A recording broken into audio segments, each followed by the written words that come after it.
Bueno, ya escucharon a Omar Chejade, hablamos sobre si era lavado de activos o no, él nos dio su parecer.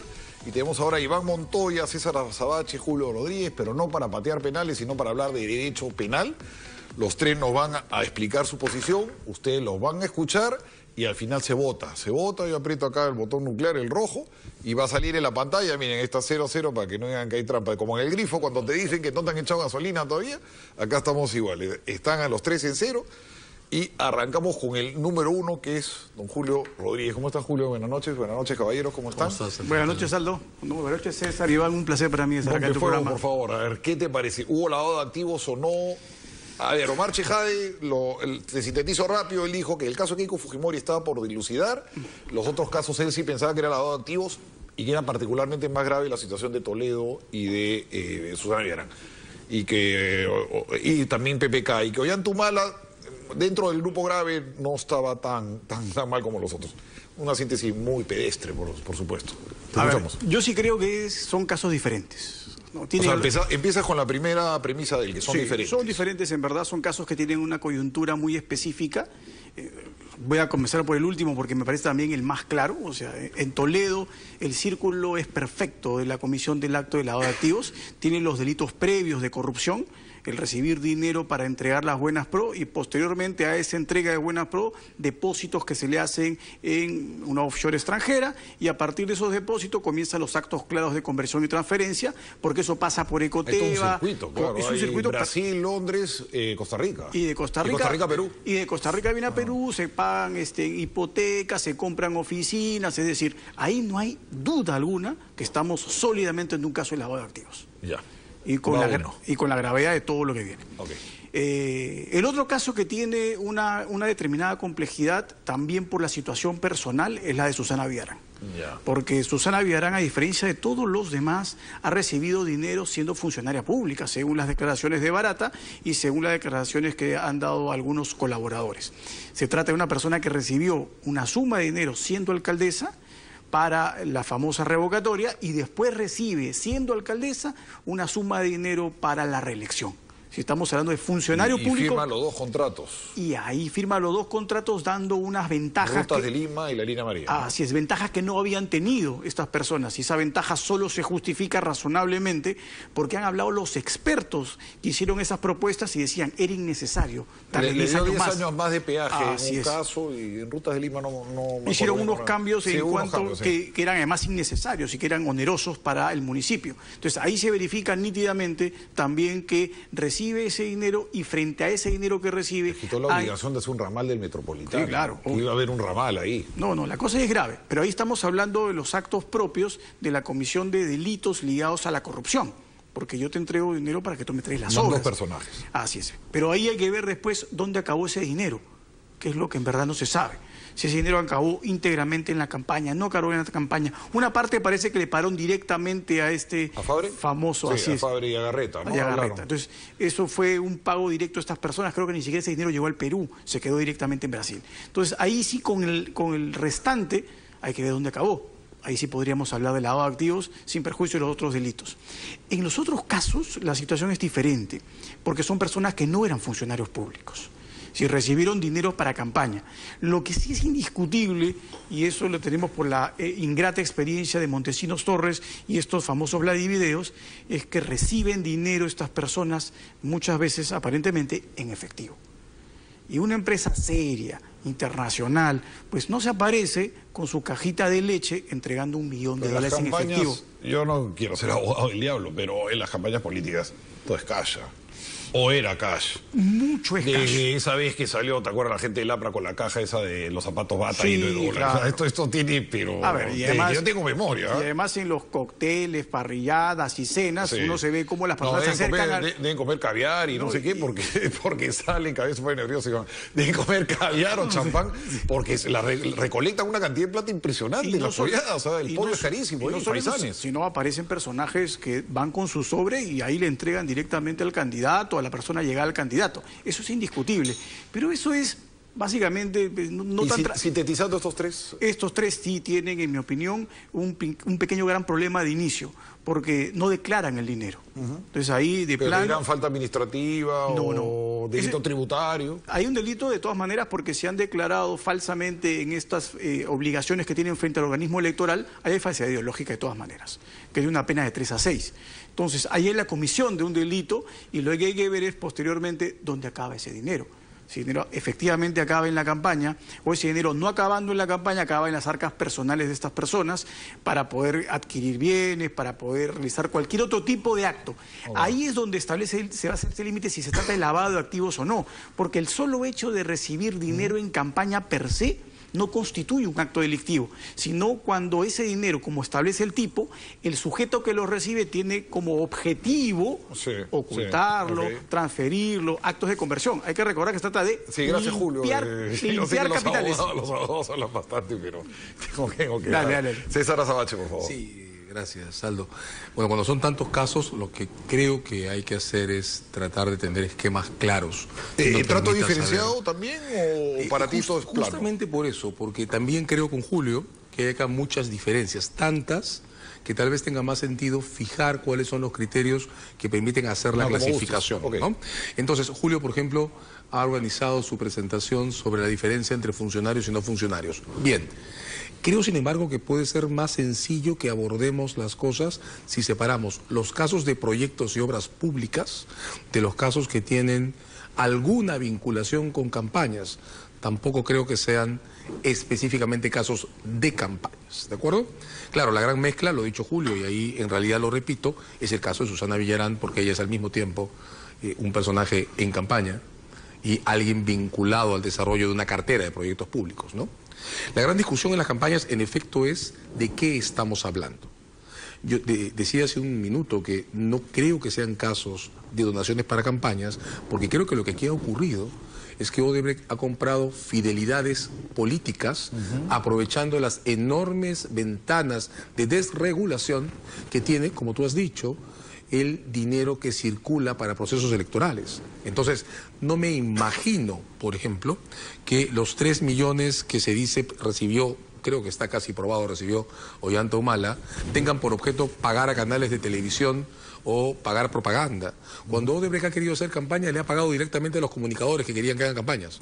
Cuando entrega dinero en efectivo, lo que creo que está haciendo es fidelizando a un político que en adelante puede facilitar las condiciones en las que se desarrollan contratos, se controlan productos terminados o cosas de ese tipo. Bueno, eso es muy viejo también, es muy famosa esa entrevista de un conocido magnate, un empresario peruano que dijo que les ponía a todos, ¿te acuerdas? Exacto. En Pulso hace muchos años. Exacto. Hasta la izquierda. Exacto. Se preguntaron, dijo, bueno, yo a todos les pongo, pues para llevarme bien, Y ¿no? es lo que tú acabas de decir. Pero no para sobornarlos, sino para que no se metan conmigo, bueno. Comprar fidelidades, ¿no es cierto? O sea, Lo que claro, ocurre es que en este sea mi caso, amigo, claro, en un sistema que es poroso y permeable a estas cosas, Odebrecht decide multiplicar la cantidad de dinero que entrega y por tanto reforzar sus propias fidelidades. Ahora, en el lavado de activos se puede discutir en función a una regla. ¿Es importante o no las circunstancias y el monto del dinero que se entrega? 3 millones de dólares en efectivo no son lo mismo que 50.000 soles o 100.000 dólares, ¿de acuerdo? Cuando las cantidades son exorbitantes, se reciben en efectivo y en condiciones de clandestinidad, estás en una situación... O sea, menos malo los 200.000 dólares de García que los 3 millones. Menos concluyente, diría. Menos concluyente, en principio. Sí, porque con 200.000 una campaña ahí no hace, pero... No hace gran cosa, ¿verdad? Pero por eso, claro. hay una ecuación entre cantidad de dinero, circunstancias de clandestinidad y el famoso dinero en efectivo. ¿De acuerdo? Cuando esa ecuación se produce, tienes delante a alguien a quien no le interesa de dónde viene el dinero que recibe. Opción 1, es simplemente un empresario que se porta en el borde de la ley y que quiere mantenerse oculto, lo que ha pasado toda la vida, y su dinero es el dinero de sus utilidades y sus ganancias. Eso está mal, es inmoral, pero eso no es un delito de lavado de activos si el dinero es de origen lícito. O, para la desgracia del que lo recibe, es un lavador, como se está demostrando Odebrecht. ¿Y en ese caso que es falta administrativa? No, en ese caso para mí es un delito por una razón. Quien actúa sin importarle las consecuencias tiene que ser castigado por esas consecuencias. Y si el dinero que ha recibido es dinero lavado, pues no le importa controlarlo. Rebobina un poquito. Tú dijiste un empresario que da dinero. No, en ese caso para mí limpio, que es un hombre de mucha plata, que toma $50.000 para tu campaña, no lo declares, no quiero tener problema. Eso creo que es una infracción administrativa si no se transparenta quién fue. Si el dinero es de sus utilidades y el rigor tributario está cumplido, pues entonces, qué mal, sancionémoslo y modifiquemos un poco las reglas, porque también tendríamos que introducir una provisión clara para eso. Ya. Pero no estamos, en ese caso, en la escena del lavado de activos, digo, ¿no? Y hecho esta distinción, ya para cerrar... Hechas las aplicaciones, si aplicamos esto, entonces, el caso de Humala, a mí me parece un caso claro, y yo lo que pido es que ese caso llegue a juicio de una buena vez. ¿Y el resto de casos? El caso de Toledo es un caso de obras públicas, pero en el que también, lo he dicho, es indiscutible, hay un círculo perfecto cerrado de trazabilidad. El de Villarán lo mezcla todo, fue una funcionaria que recibe dinero por proyectos. Tengo alguna discrepancia sobre el sentido de los proyectos, pero es otra discusión. Lo recibe, la fidelidad está comprada. En los demás casos, tengo que decir... PPK y Geico. Eso, tengo que decir que los $200.000, por ejemplo, que se dice ha recibido Susana de la Puente para la campaña de Pedro Pablo Kuczynski, se convierten en un caso duro, no por la cantidad, sino por las circunstancias. El relato que ha trascendido en estos días muestra una entrega de dinero en efectivo, en paquetes, en un ambiente privado. Eso ya justifica empezar a hacer preguntas serias. ¿Tiene algo que ver si tú pides el dinero o él viene a ofrecer otro? No, en absoluto. Tiene que ver en qué circunstancias se entrega, de cuánto dinero se trata y qué aplicación efectiva para tiene. cerrar con Keiko, que estamos en el minuto final contigo. Sí, ahí yo creo que hay una última variable que hay que poner en juego, que es la relación de jerarquía entre quien recibe el dinero y el que se supone que es el destinatario final. Nota que en mi esquema, estas entregas de dinero no son financiamientos de campañas, son entregas de dinero puras y duras, producidas con ocasión a la porosidad que el sistema electoral permite. Entonces, no es lo mismo entregarle el dinero a un subordinado del objetivo final, estoy pensando en el caso de Abraham Lanón, respecto a Toledo, que entregárselo a alguien que es, voy a usar comillas, más políticamente que el propio candidato. Entonces, creo que la intervención, si es que esto se confirma, él lo ha negado, de Jaime Yoshiyama en la escena, no tiene por qué comunicar automáticamente hacia Keiko Fujimori. ¿De acuerdo? Creo que es exactamente al revés. Entonces, ¿eso pasaría entre García también y Alba Castro? Pasaría, es que eso podría pasar entre García y Alba Castro, pero tengo la impresión que ahí lo que hay que reconstruir, en efecto, es la rigurosidad de la relación exacta que tienen las personas. No veo subordinación entre Yoshiyama y Keiko Fujimori, y veo horizontalidad entre García y Alba Castro, por más que Alba haya sido ministro de García. Alba en el partido aprista era más que García en términos históricos, un hombre mayor, más antiguo, y veo subordinación absoluta entre Abraham Lanón y Toledo. Creo que la reconstrucción de las relaciones específicas entre el que recibe dinero y el que se supone que es el objetivo tienen que ver mucho aquí también. Iván Montoya, queremos escuchar tu ángulo. Han tenido dos ángulos completamente distintos y también el de Chejade. Iván, adelante por favor, buenas noches, bienvenido. Gracias. Bueno, lo primero es que sinceramente el caviar nunca lo he probado. Es bien rico. Su aspecto me parece horroroso. No, bien rico. No, a mí me gusta bastante. Sí. Nunca lo he probado. Para ser Constantino Carvalho me regalaba siempre me traía una lata cuando venía a visitarme. Sobre el tema, coincido en parte con lo que se ha mencionado, ¿no? Pero, a ver, Toledo y Villarán tienen un escenario adicional que se abre en ellos por haber sido funcionarios públicos. En el caso de Toledo, una parte la recibió cuando era funcionario público. público. También para ti hay que hacer se abre un escenario de otros supuestos delictivos que van a tener que juzgarse, eventualmente sancionarse. Delitos de corrupción de funcionarios me estoy refiriendo, ¿no? En el caso de ambas personas es un escenario que se abre y que tienen que enfrentar. Pero ciñéndome al lavado de activos, porque todos están también por lavado de activos, yo diría que habrá una diferencia de intensidades también. Claro, entre Toledo y Villarán habría una diferencia cualitativa de ese aspecto vinculado a los delitos de corrupción de funcionarios que se abren como escenario. Pero en el tema de lavado hay un tema probablemente de diferencia de intensidades en la posibilidad de construir un lavado de activos. En el tema de Toledo se ha explicado y coincido plenamente, no lo voy a repetir, el círculo está prácticamente cerrado, y sobre todo cuando lo recibe por primera vez, lo recibe cuando es funcionario, recibe unos fondos considerables cuando es funcionario, él sabe que eso es irregular, ilegal. Probablemente, así como Toledo...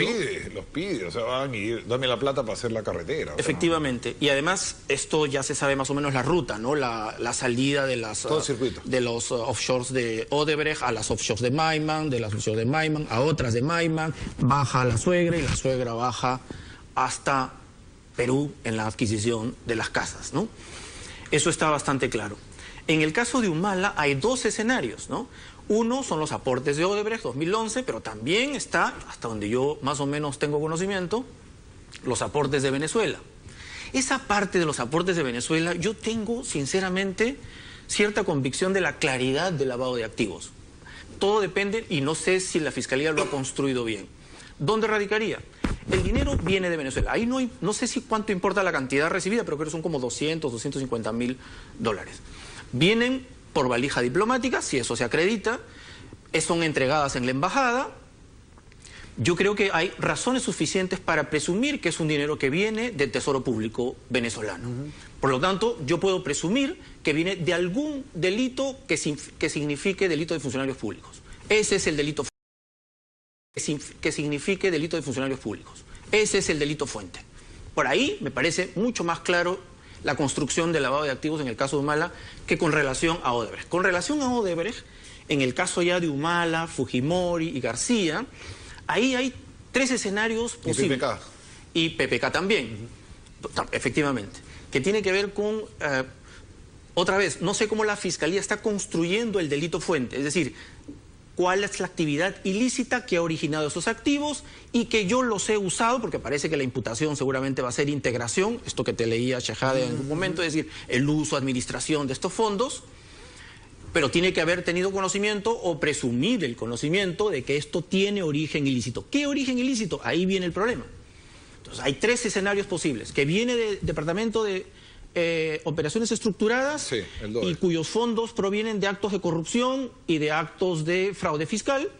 Es una caja que está llena, totalmente contaminada. Esa es la que es recibida por todos estos personajes. Ahora, el problema simplemente será si conocían o no conocían. 2011 es una empresa respetable, probablemente ahí venga la defensa más firme. Pero también existen las otras dos posibilidades de construcción. Lo que pasa es que no he escuchado a ningún fiscal que esté esbozando la construcción, cuya fuente está en el fraude fiscal, es decir, la reciben acá determinados personajes en nombre de otros y ese fondo no paga impuestos. Ese fondo se mezcla con el que queda lícito y es un fondo contaminado en gran medida. Ese se sigue usando en pago de la campaña o en quedarme con ese dinero y constituiría evidentemente un lavado de activos. Pero hay que construirlo, ¿no? Hay que construir el fraude fiscal. Entonces, ¿sí hay lavado de activos en Keiko, en PPK? O sea, teóricamente yo creo que se puede construir perfectamente. El problema es que no he escuchado al fiscal que esté utilizando esa vía en la construcción. Y la otra es respecto de aquellas estructuras partidarias más sólidas, las que tienen más composición de persona jurídica. Me refiero al de Keiko Fujimori, al APRA, que son estructuras de persona jurídica. Si las reciben algunos personajes para que el partido gane de alguna manera o para la campaña política y estos se lo tiran o se lo gastan en asuntos particulares y personales, eso podría construirse como una suerte de fraude a la administración de personas jurídicas o fraude societario, si ustedes quieren, ¿no? O sea, puede haber construcciones. Estas dos últimas no he escuchado a la Fiscalía que las esté construyendo. Pero eso suena un poquito APRA, SA, o sea, no funcionan tanto así los partidos, ¿no? No, pero tiene una estructura más sólida, más jerarquizada, más orgánica. No. Sí. Y por eso lo digo, ¿no? Opinión de lo que han dicho tus colegas. Vamos a abrir un poquito el debate. A ver, vayamos por partes. Respecto a César tenemos algunas coincidencias, otras evidentemente no. Porque yo sí entiendo que el objeto del lavado de activos, como su nombre lo dice, su denominación es, yo tengo que convertir ese dinero para que oculte su origen ilegal. Lo tengo que esconder. Así es, o lo escondo, o lo convierto, o lo transfiero. Pero lo camuflo. Así es, pero si esto acaba siendo una donación de campaña, más allá de que, como dice César, voy a comprar futuras fidelidades, es casi como una lotería política.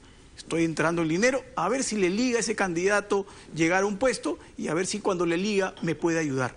Es decir, estamos hablando de una especulación tan grande de que puede pasar que gane, y si gana puede ser que me ayude, con lo cual eso no puede ser propio del derecho penal, pues está jugando con el azar.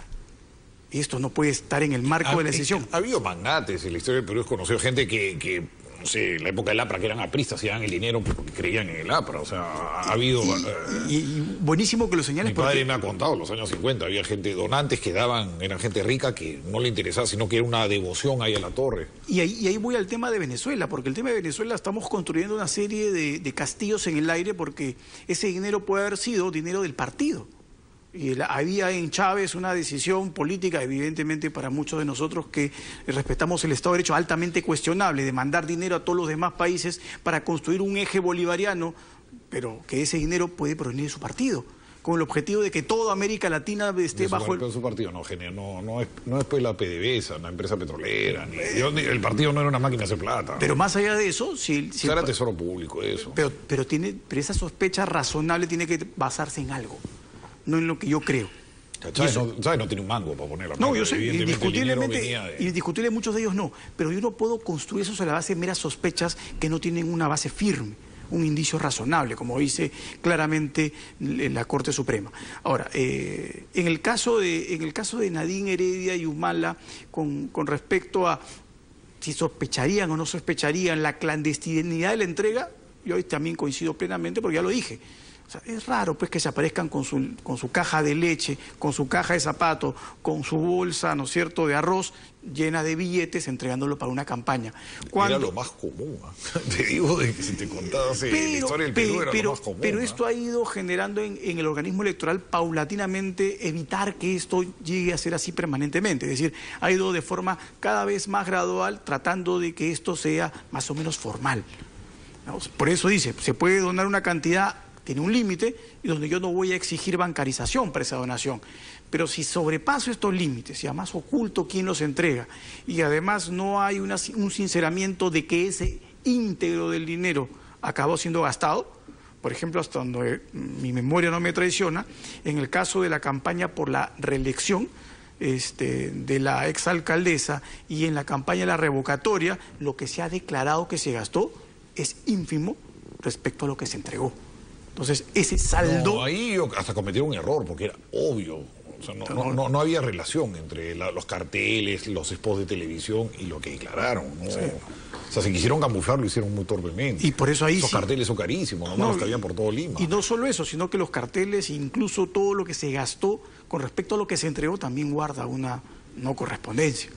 Y en el tema de Keiko Fujimori, la situación es bien complicada porque en el caso de ella, estos dineros han entrado aparentemente a un partido que tiene una línea más estructurada, pero que volvemos al punto de origen, para mí es clarísimo.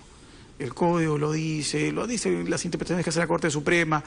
Yo tengo una sospecha razonada de que ese dinero no proviene de acto delictivo. Ahora, la coyuntura es importantísima. Tenemos que pensar en Odebrecht, no en el Odebrecht que conocimos hoy, ni en el Odebrecht del 2015, donde ya habían sospechas en Brasil, sino estamos hablando en el Odebrecht del 2011, donde todos querían estar cerca de Odebrecht porque era la empresa más exitosa de construcción en América Latina. Entonces hay que ver si es que se trataba pues de un aporte de un empresario rico que era Marcelo Odebrecht, que quería darle a todos los partidos porque él entendía que quería colaborar. Que tenía mala fama, pero no tan escandalosa, ¿no? Sí tenía ya mala fama. Pero no era una fama de que se trataba de una empresa dedicada a actos de esta magnitud, porque está destructurada. Se hablaba de que no era muy limpia, que había coimas y cosas, pero no, claro, este monstruo. Sí, claro. Esto último es importante, ¿no? Se le dice el sesgo retrospectivo. Sí es cierto que el sistema de justicia tiende a tratar las cosas con la mirada del presente, aunque hayan ocurrido en el pasado. Y sí es cierto que no tiene mucha consistencia pretender que la razón, y creo que nadie en la mesa lo hace. Es como jugar un romano con nuestros patrones hoy en día, pues él adora a Júpiter y está en otro mundo, ¿no? Claro, es como mirar un accidente de tránsito y ponerse a pensar qué cosa tendría que haber pasado para que no se produzca. Sesgo retrospectivo, ¿no? Miramos el pasado con los ojos de lo que ahora conocemos. Entonces, esa no puede ser la razón por la que Humala y Heredia vayan a juicio o sean condenados. No puede ser porque ahora sabemos que Odebrecht clavaba.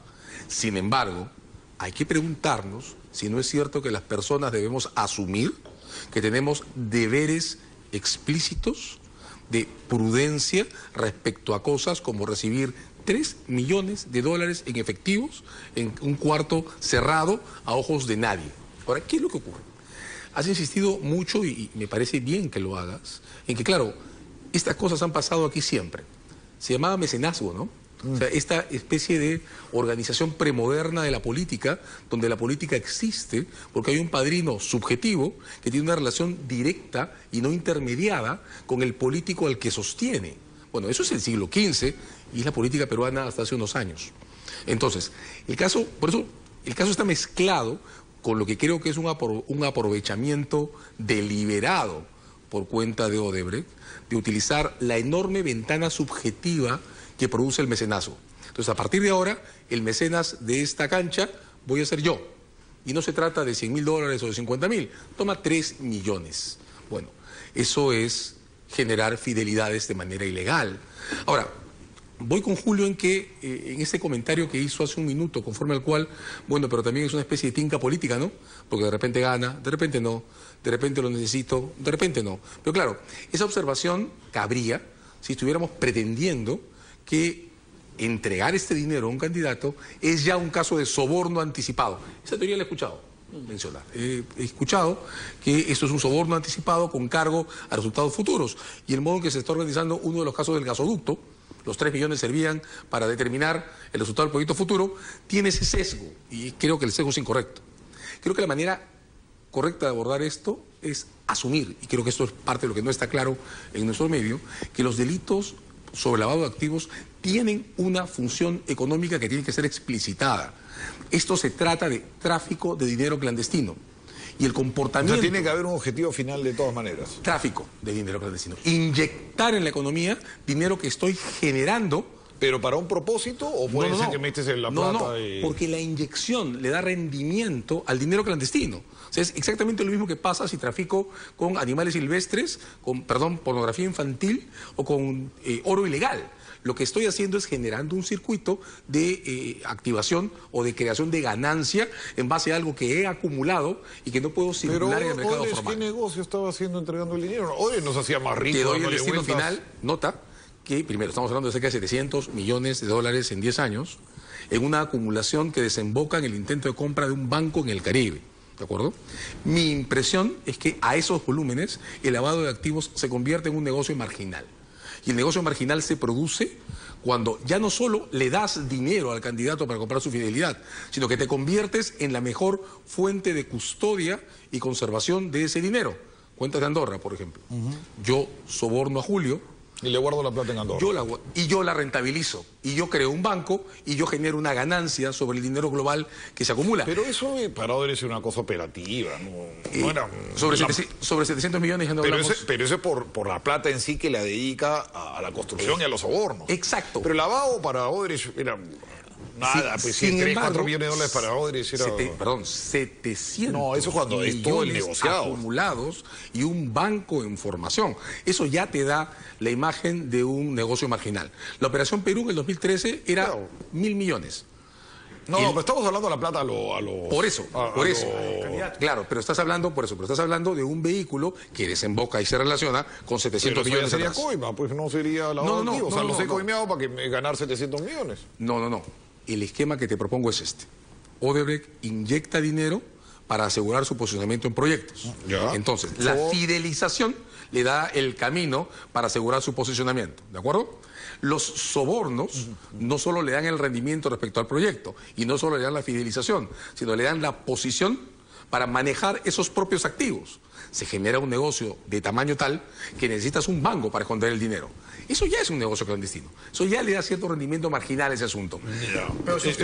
Perdón, Iván, que se nos va el tiempo y discutan nomás, pero Iván... Una primera cuestión es lo que has mencionado de... Claro, siempre se ha hecho esto, lo que César también trataba de explicar.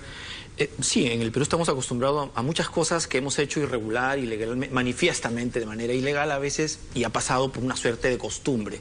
Pero llega un momento en que, por A o B motivos de coyunturas, la legislación está ahí con una amplitud suficiente y se marca un momento de inflexión.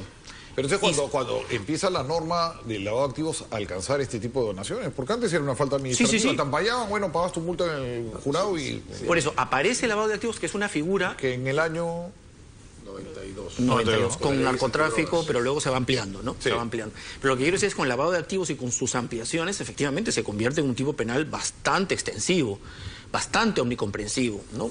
Y que ahora estamos viendo esas posibilidades que se pueden construir. Yo sigo creyendo que, no sé si en el razonamiento de César, más que ver lo que con el aporte pensaba a futuro, la dificultad de la construcción de lavado en estos casos, aunque yo creo que teóricamente es posible, está en ir determinando dónde está esa fuente que luego es recibida por estos personajes en los partidos políticos y es usada en las campañas. Esa fuente está en una caja o en determinado fondo de esta empresa que desde el año 2008 o 2006 viene acumulando riqueza a base de sobornos, por lo tanto un buen porcentaje de sus activos son originados por sobornos y cohechos en Brasil, en donde sea, por lo tanto tiene un fragmento importante de su capital totalmente contaminado. Eso pasa a ser aportado de los distintos países, en los distintos movimientos o partidos políticos. El problema sigue siendo cómo construir, lo dijo creo que Julio, el conocimiento de esa fuente. Pero es importante lo que mencionaba hace un momento, ya se sabía que esta empresa, habría que ver, el fiscal tiene que construirnos si ya de repente en 2011 tiene noticias de esas malas prácticas de la empresa. A partir de allí puede construir, pero repito, no hay que descartar la posibilidad del fraude fiscal y no hay que descartar la posibilidad también de fraude societario como delito fuente, ¿no? Gracias, me están pidiendo, ya apretamos el botón, vamos a tener video. Aprieta, me dice, me ruega, asegura, aprieto, no puedo ver, no sé. Ganó Julio Rodríguez, 43% Julio Rodríguez, 33% Azabache, 24% Montoya. Así acabaron las elecciones. No hubo ni segunda vuelta. Pero ojo que el segundo siempre gana la segunda vuelta. Eso en el Perú. Muchas gracias a ti, Aldo, un placer. Muchas gracias. Ha sido bastante ilustrativo, la verdad. Y los espero pues el lunes aquí en ¿Quién tiene la razón? Buenas noches. Pasa Josefina Tausen inmediatamente.